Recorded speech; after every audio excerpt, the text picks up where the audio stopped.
Komið sæl.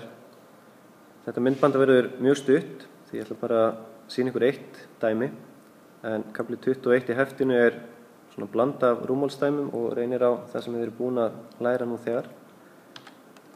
En ef við skoðum dæmi hér og rifjum upp það sem við fórum yfir í síðasta myndbandi, að rúmmál er sem sagt hægt að reikna þannig fyrir réttarstrendinga að við tökum grunnflutinn og margföldum flatarmál hans með hæðinni. Og ég hleyp hratt yfir þetta því þetta er sambarlegt við það sem við gerðum í síðasta myndbandi. Við reiknum út að grunnfluturinn er 6 fercentimetrar og hæðin í strendingnum 10, þannig að rúmmálið er þá 60 rúmcentimetrar.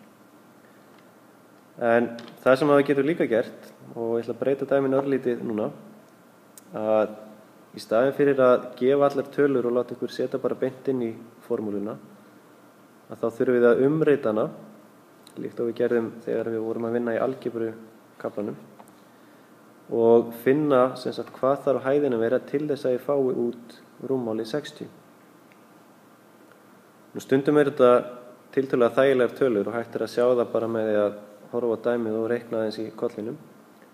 En stundum eru tölurnar leiðilegri og þá þarf maður að kunna einhverja aðferð sem maður getur gripið til. Við skulum renna þessi gegnum þá aðferð. Eftir sem áður erum við að nota þessa formúlu að rúmmálið er grunnlína eða grunnflötur fyrirgefið sem sinnum hæð.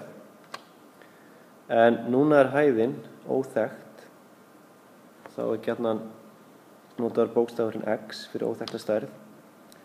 Þannig að ef við setjum inn í formúluna það sem er gefið, þá veitum við að 60 er jafnt 6 sinnum eitthvað.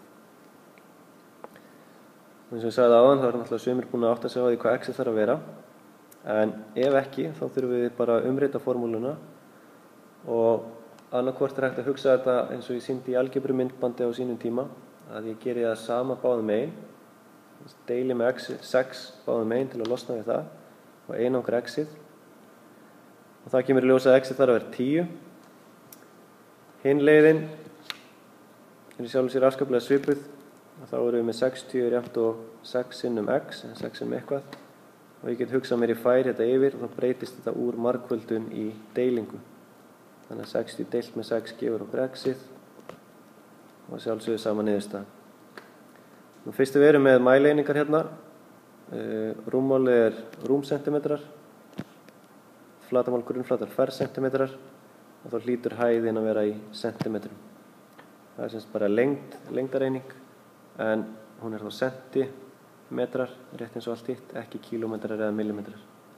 En aðalatrið er að geta leyst dæmin, mæleiningarnar er eitthvað sem að kannski fylgir með og skiptir minna máli í þessu tilviki. En þetta myndband verður ekki lengra. Takk fyrir mig.